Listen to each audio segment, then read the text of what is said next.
Other sources. सुनिएगा, income from other sources, capital gains कहां पे खत्म हुआ? 45 से 55A। वैसे हम बता दे रहे 50, इस चैप्टर में थ्योरी कहां कहां से इंपॉर्टेंट है। तो एक तो इक्विटी ओरिएंटेड फंड अमेंडमेंट था, समरी भी बनाया अमेंडमेंट लेक्चर में हम उसको, वो जरूर याद रखिएगा, बहुत ज्यादा इंपॉर्टेंट है। प्लेन डेफिनेशन पूछ सकता है इस बार, बहुत हाई चांसेस है। ठीक है, इक्विटी ओरिएंटेड फंड जिसमें यूलिप वाला लिंक किए थे, 2.5 लाख वाला प्रीमियम याद आ रहा है ना, 1010D वो वाला बात। नेक्स्ट इसके बाद रिवर्स मॉर्गेज, थ्योरी क्वेश्चन का बता रहे हैं हम। ठीक है, इसके अलावा 55A reference to valuation officer. Clear? Next 55A पे चैप्टर कंप्लीट हुआ और अगला चैप्टर 56 से चालू होकर 59 तक जाएगा। ठीक है, इनकम फ्रॉम अदर सोर्सेस। 56 पहला सेक्शन हमेशा क्या होगा? चार्जेबिलिटी। अब यहां पर चार्जेबिलिटी का बात करें ना तो दो एरिया है 56 में, दो सब सेक्शन है, एक 56(1) और एक 56(2). 56(1) में कोई इनकम का नाम नहीं लिखा हुआ है। यहां बोला गया है कि अगर कोई भी इनकम आपका 4 हेड्स में नहीं आ रहा है और वो रेवेन्यू इन नेचर है तो वो कहां आएगा? Income from other source. However सिर्फ रेवेन्यू नेचर ऑफ इनकम यहां नहीं आता, जैसे लॉटरी लगा उसको रेवेन्यू थोड़ी बोल सकते हैं, तो वो भी IFOS में आता है, वो 56(2) में लिखा होता है। तो 56(2) में कुछ स्पेसिफिक इनकम का गवर्नमेंट नाम बता दिया है जिसको आपको सोचना ही नहीं है, वो ऑलवेज कहां आएगा? इनकम फ्रॉम अदर सोर्स में। बाकी के लिए सोचना, क्या वो 4 हेड में जा रहा है? नहीं जा रहा है, रेवेन्यू है, हां तो आएगा। क्लियर है? चलिए, अब ये जो स्पेसिफाइड इनकम है इसमें बहुत प्लेन है, वो बैठ के रखने का चीज नहीं है। जैसे इंटरेस्ट आया, डिविडेंड मिला, ये बात अभी सुन के आए कि अगर आप एडवांस मनी फॉरफिट करते हैं मोदी के आने के बाद, ऐसे याद रख लीजिएगा 1/4/2014 या उसके बाद, तो IFOS इनकम होता था। डिविडेंड हम लोग जानते ही हैं। इंप्लॉय को बोलेगा, इंप्लॉय को रिटायरमेंट के बाद पेंशन मिलता है, कौन सा? सैलरी, बट उसका डेथ हो जाता है और उसके लीगल हेयर वगैरह को मिलता है, तो IFOS फैमिली पेंशन बोलते हैं। और आई गेस इसमें से आपको याद होगा 1/3 वगैरह माइनस करेंगे, 15,000 या 1/3 अभी दिखाएंगे 57 में। क्लियर है? नेक्स्ट इसके अलावा लॉटरी वगैरह, windfall income. Next keyman insurance policy का लास्ट डे बात किए थे, बोले कीमैन इंश्योरेंस पॉलिसी अगर लिया जाता है और मैच्योरिटी पे वो पैसा इंप्लॉय को मिले, सैलरी इंप्लॉयर को मिले, PGP इंप्लॉय के लीगल हेयर को मिले, IFOS। चलिए नेक्स्ट इसके अलावा बोलिएगा प्लांट एंड मशीनरी हम रेंट पे देते हैं, अगर मेरा ये काम ही है PGP, एल्स वन टाइम दिए, काम नहीं है, IFOS।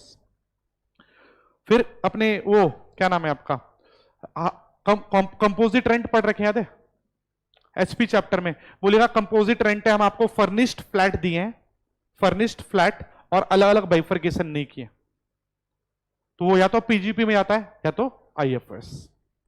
नेक्स्ट 9 तो जनरल बोल रहा है, जो कोई और हेड में नहीं आया। ठीक है, ये सबसे ज्यादा काम का चीज होता है, gift in excess of 50,000। 56 to 10 number याद रखिएगा, बहुत ज्यादा हाई चांसेस होता है इस चैप्टर से यहां का आने का। इस चैप्टर में देखिएगा 2-3 एरिया है जहां से क्वेश्चन बनता है। एक तो गिफ्ट के ऊपर में, जिसमें आपको रिलेटिव वगैरह भी पढ़ना पड़ता है, क्या क्या गिफ्ट होगा वो भी देखना पड़ता है। और एक एरिया होता है डीम्ड डिविडेंड वगैरह। तो प्रिंसिपली 2 मेन एरिया है इस चैप्टर में यही। अब गिफ्ट में आपको 50,000 तक का गिफ्ट हो तब तो टैक्स नहीं लगाते हैं, 50,000 से ज्यादा हो तो पूरे पे लगाते हैं। ठीक है, अब गिफ्ट कितने टाइप का हो सकता है? 3 टाइप का। कौन कौन सा?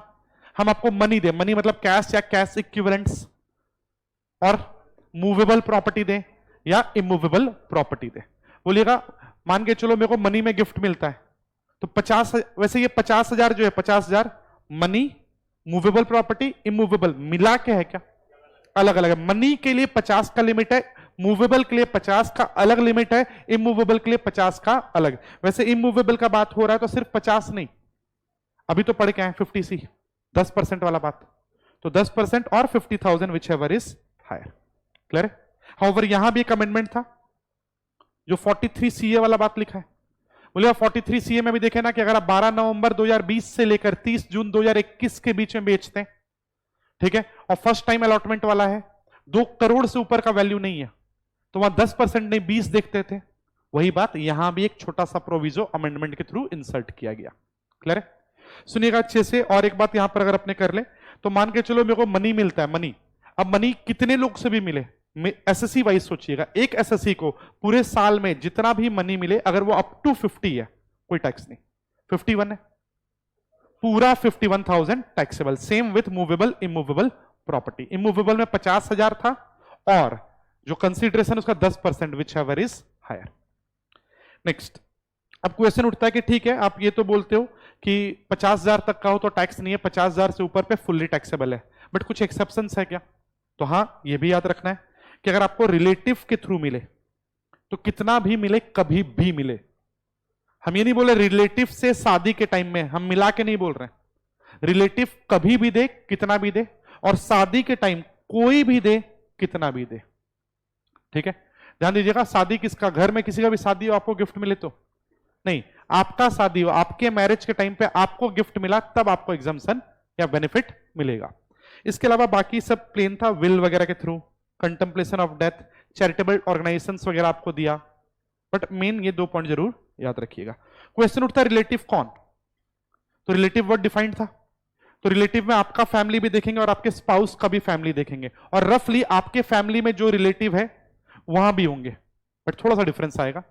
जैसे अपने बोले अगर मान लो मिस्टर ए मिसेस ए, इनके नीचे सन डॉटर बताएंगे, दाएं बाएं तो दोनों के भाई बहन, ठीक है, ब्रदर सिस्टर, ऊपर दोनों के पेरेंट्स ग्रैंड पेरेंट्स। ध्यान दीजिएगा डिफरेंस, और जो रिलेटिव के डेफिनेशन में आता है उसका स्पाउस भी आता है, तो अगर आपके भाई आपके रिलेटिव हैं तो आपकी भाभी भी है क्या होगी, आपकी रिलेटिव। ये तो सिमिलर चल रहा है, आपका आपके स्पाउस के साथ डिफरेंस कहां होता है, आपके अपने मामा मामी चाचा चाची आएंगे, स्पाउस के मामा मामी चाचा चाची नहीं आते, ये डिफरेंस था, क्लियर है। एचयूएफ के लिए रिलेटिव कौन होगा, एचयूएफ के लिए फैमिली मेंबर्स, ठीक है। नेक्स्ट, एक और चीज ध्यान रखिएगा, बोलिएगा हम आपको मोबाइल फोन गिफ्ट करते हैं 1 लाख रुपए का, जल्दी से बोलिएगा आपके हाथ में टैक्सेबल 50,000 से ऊपर है, क्यों नहीं? क्योंकि हमारे यहां उसी आइटम पे पहले तो प्रॉपर्टी वर्ड का मतलब वही होता है जो कैपिटल गेन में कवर्ड था, तो mobile phone personal movable effects है, तो वो इनकम कैपिटल गेन्स में प्रॉपर्टी में नहीं आया, तो यहां भी 50,000 से ऊपर हो तो टैक्सेबल नहीं होगा, क्लियर है। तो जो प्रॉपर्टी कैपिटल गेन में आता है उसी के गिफ्ट पे टैक्स भी लगता है, एल्स नहीं। कार बोलिएगा कार गिफ्ट किया हम आपको, अगेन नहीं आएगा, क्लियर है। गोल्ड किया आएगा क्योंकि वो प्रॉपर्टी के डेफिनेशन में है। नेक्स्ट, इसके अलावा 57 ये बोलेगा कि जो भी आपका इनकम फ्रॉम अदर सोर्सेस है उसमें से, इनकम का मतलब होता है रेवेन्यू माइनस एक्सपेंस, तो जनरली हम आपको खर्चा माइनस करते हैं। जैसे बोलेगा बैंक में मेरा इंटरेस्ट आया, कौन सा income, IFOS income, but bank वाला मेरे से साल भर में कुछ अकाउंट मेंटेनेंस चार्जेस वगैरह काटा है तो हम लेस करेंगे। बैंक से इंटरेस्ट आया, बैंक को एक्सपेंस है, तो नॉर्मली रेवेन्यू माइनस एक्सपेंस करते हैं। हाउएवर 57 में कुछ केसेस में हम लोग बोल देंगे एक्चुअल खर्चा माइनस नहीं होगा, हम लोग एक परसेंटेज बता देंगे, नोशनल अमाउंट बता देंगे, उतना माइनस होगा। जैसे हम लोग ये बात अभी थोड़ी देर पहले ही पढ़ के आए, 4th वाला 45(5) में पढ़े, मान के चलो गवर्नमेंट आपका कंपल्सरी एक्वायर कर लेता है लैंड और बिल्डिंग, और अकॉर्डिंगली गवर्नमेंट आपको उस पर इंटरेस्ट देता है लेट पेमेंट पे, तो उस पर फ्लैट 50% लेस करते हैं खर्चा हम लोग, एक्चुअल खर्चा को इग्नोर करते हैं। इसीलिए बोले थे लॉयर का खर्चा अगर इंटरेस्ट के लिए दिए तो वो माइनस नहीं होगा, एनहेंस्ड के लिए दिए तो माइनस होता था। इसके अलावा फैमिली पेंशन, यहां पे हम लोग बोलते हैं 1/3 ऑफ पेंशन और 15,000 which ever is lower, flat minus करेंगे। अब नॉर्मली इंटरेस्ट में से खर्चा माइनस होगा, ये तो बात कर ही लिए थे। सुनिएगा, हम लोन लेते हैं बैंक से और किसी और को लोन दे देते हैं, तो बैंक को जो इंटरेस्ट दे रहे खर्चा है, और यहां से जो इंटरेस्ट आ रहा है इनकम है, तो इस इनकम में से ये खर्चा माइनस करेंगे। हाउएवर यहां ध्यान दीजिएगा डिविडेंड्स, अगर आपको डिविडेंड आता है, पहले डिविडेंड एग्जम्प्ट हुआ करता था 1/4/2020 के पहले, आज के दिन डिविडेंड क्या है, टैक्सेबल। तो डिविडेंड अगर आपके हाथ में आ रहा है तो उस पर अपने टैक्स लगाएंगे, बट खर्चा भी माइनस होगा, बट खर्चा में रेस्ट्रिक्शन लगा दिया गया है। कौन सा खर्चा माइनस होगा, सिर्फ इंटरेस्ट का। इंटरेस्ट का मतलब अगर हम लोन लेते हैं, लोन लेके शेयर्स परचेज किए तो लोन पे इंटरेस्ट जा रहा है, और उससे जो शेयर्स परचेज किए उस पे क्या आ रहा है, डिविडेंड, तो ये इंटरेस्ट का खर्चा मेरे डिविडेंड से लिंक्ड है। बट इसका मतलब ये नहीं कि जितना भी इंटरेस्ट देंगे पूरा माइनस कर देंगे हम लोग, इंटरेस्ट का माइनस करेंगे, और सेकंड चीज कितना, तो मैक्सिमम 20% ऑफ डिविडेंड इनकम। तो मान के चलना हम लोन लिए, लोन पे इंटरेस्ट दे रहे हैं 1 लाख, उस लोन से अपने क्या किए, शेयर्स परचेज किए, और शेयर्स पे डिविडेंड आता है मेरा 5 लाख का, बोलिएगा 5 लाख का अपना डिविडेंड आ रहा है और हम लोन पे इंटरेस्ट पे किए, इंटरेस्ट से 2 लाख का है, बोलिएगा पूरा 2 लाख माइनस कर देंगे क्या? नहीं, मैक्स टू मैक्स 20%, तो 1 लाख तक माइनस होगा। क्लियर? नेक्स्ट, इसके अलावा बाकी सब तो प्लेन है। बोलिएगा कोई भी इनकम है तो उसमें से जो भी खर्चा लगा माइनस करो। ठीक है? बोलिएगा कोई प्रॉपर्टी हम भाड़े पे देते हैं, प्लांट एंड मशीनरी भाड़े पे देते हैं और उसके पीछे रिपेयर का खर्चा किए, खर्चा है। ठीक है? नेक्स्ट, एक और बात, हाँ ये ध्यान दीजिएगा, ये वाला पॉइंट। बोलिएगा lottery, lottery lottery betting gambling के रेस्पेक्ट में क्या सुने कि ये कैजुअल इनकम है, ये फुल्ली टैक्सेबल होता है अंडर सेक्शन 115 डबल बी 30% पे। और कुछ 100 रुपए का लॉटरी टिकट खरीदें, लॉटरी नहीं लगा, नहीं लगा, ये चलो 100 का खरीदे, 1000 रुपए जीते, कितने पे टैक्स देंगे? पूरे 1000 पे। लॉटरी का खर्चा को खर्चा नहीं मानते। सुनिएगा 100 का लॉटरी टिकट खरीदें, लॉस हो गया, कोई नहीं जीते, अगला लॉटरी में 500 रुपए जीते, अगेन खर्चा ही नहीं मान रहे, तो इस खर्चे का ना आप एक्सपेंस क्लेम कर सकते हैं ना आप सेट ऑफ क्लेम कर सकते हैं। बट बोलिएगा मेरा एक्टिविटी है ओइंग और मेंटेनिंग हॉर्स रेस, तो इसके लिए मेरा खर्चा माइनस होता है। और इनफैक्ट अगर खर्चा माइनस नहीं हो पाया तो आप कैरी फॉरवर्ड करते हैं, 4 साल याद आ रहा है कुछ, सेट ऑफ चैप्टर में भी मिलेगा। नेक्स्ट, इसके अलावा 10-15, अगेन यहां पर एक एरिया ऐसा है जो एग्जाम में हम आपको बोले बहुत बार आता है, आई गेस आपको ध्यान होगा, इसको हम लोग मोस्ट जितना मोस्ट लिखना है लिख लीजिएगा। ठीक है? उतने बार इंपॉर्टेंट है ये, ध्यान दीजिएगा। नॉर्मली हम लोग बोलते हैं अगर आपका बैंक अकाउंट में इंटरेस्ट, सॉरी सेविंग्स अकाउंट है, सुनिएगा अगर मेरा सेविंग्स अकाउंट है तो सेविंग्स अकाउंट पे इंटरेस्ट आएगा। अब ये इंटरेस्ट का ट्रीटमेंट क्या होता है तो वो डिपेंड करता है ये सेविंग्स अकाउंट कहां है आपका। बोलेगा मेरा सेविंग्स अकाउंट जो है वो बैंक में, तो सिर्फ कितना बेनिफिट है? एक। कौन सा बेनिफिट है?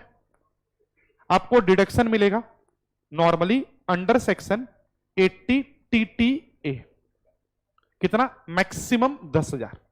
क्लियर है? अगर हम सीनियर सिटीजन है, हाँ ध्यान दीजिएगा, तो उस केस में 80 TTB होगा, यहां 10,000 है और यहां 50,000 है। और एक डिफरेंस है, 80 TTA में सिर्फ सेविंग्स अकाउंट्स है और TTB में FD वगैरह सब कुछ, RD सब। क्लियर है? इसके अलावा सुनिएगा, चलिए ये दिस और दिस, बोलिए मेरे को दोनों तो नहीं मिलेगा ना, या तो हम सीनियर सिटीजन होंगे या तो नहीं होंगे, या तो मैरिड हो गया अनमैरिड, समझ आ रहा है ना, दोनों तो होगा नहीं। नेक्स्ट, बोलिएगा अगर अगर अगर बैंक वाला केस नहीं है, पोस्ट ऑफिस वाला केस है, तो इस पर डबल बेनिफिट है। पहले आपको एग्जम्पशन मिलेगा, एग्जम्पशन अंडर सेक्शन 10-15, कितना? तो देखेंगे हम जो अकाउंट है वो अकाउंट सिंगल अकाउंट होल्डर का या ज्वाइंट। सिंगल है तो 3500 साल का, ज्वाइंट है तो डबल 7000, और उसके बाद आपको डिडक्शन भी मिलेगा 80 TTA और TTB जिसके लिए भी आप एलिजिबल हो। हम बोल रहे हैं ना 10 में से, अगेन अगर हम बोल लें तो 10 में से 5 से 6 बार जब भी PGP का क्वेश्चन आता है तो ये ट्रीटमेंट एक छोटा सा रहता ही रहता है। क्लियर है? चलिएगा नेक्स्ट, इसके बाद डिविडेंड पे हम लोग बात कर ही लिए, आज के दिन डिविडेंड टैक्सेबल है। ठीक है? और डिविडेंड पे कौन सा टैक्स रेट लगता है? स्लैब, ये नॉर्मल में आता है, इसका कोई स्पेशल टैक्स रेट नहीं है। वैसे डिविडेंड वाले पोर्शन पे 25 या 37% वाला सरचार्ज आप नहीं लगाते हैं, याद आ रहा है ना, एग्जाम्पल भी किए इस पे हम लोग। नेक्स्ट, थ्योरी क्वेश्चन यहां से बनेगा डीम्ड डिविडेंड। ठीक है? तो इस चैप्टर में या तो एक गिफ्ट वाला एरिया होता है मेनली, या डिविडेंड में डीम्ड डिविडेंड 222 डीम्ड डिविडेंड का मतलब क्या होता है? जब रियल में आपको डिविडेंड नहीं दिया गया बट हम मान रहे डिविडेंड है, मानेंगे कितना मानेंगे? तो ये एक लाइन काम का था, to the extent of accumulated profits.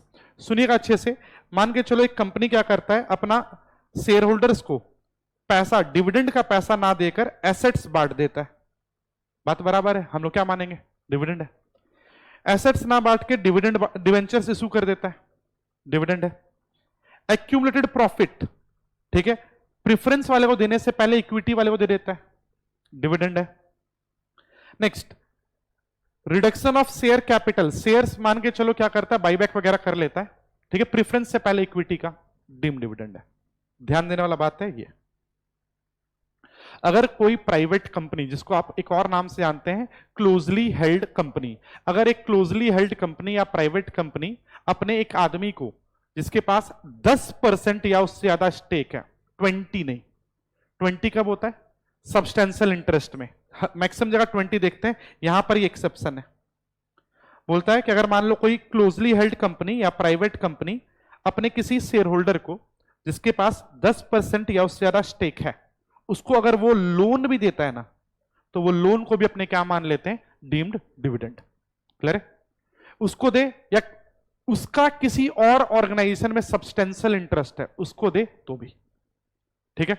अब मान के चलो एक कंपनी है, प्राइवेट कंपनी है, उसके पास एक्यूमुलेटेड प्रॉफिट है या रिटेन्ड अर्निंग्स बोल लो 1 लाख रुपए का, और वो अपने शेयर होल्डर जिसके पास 12% शेयर्स है, उसको 1 लाख का प्रॉफिट था, 80,000 का लोन दिया है, तो पूरा 80,000 क्या हो जाएगा? Deemed dividend.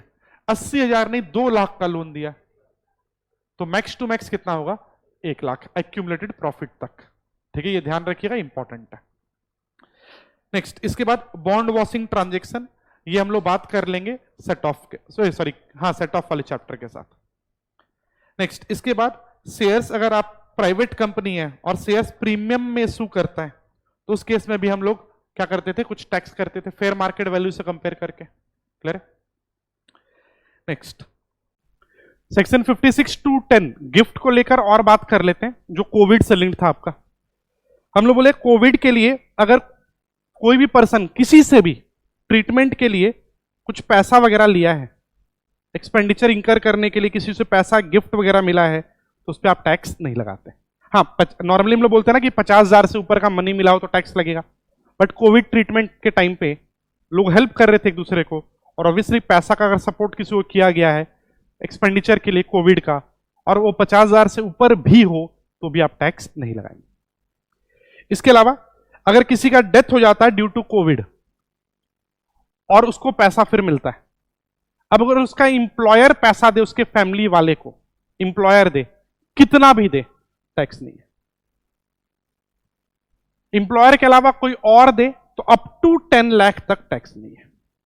ध्यान रखिएगा, इंप्लॉयर के लिए कोई अमाउंट का लिमिट नहीं है, बट बाकी लोग से अगर मिला हो तो 10 लाख तक नहीं है, उसके ऊपर वाले पे टैक्स होगा।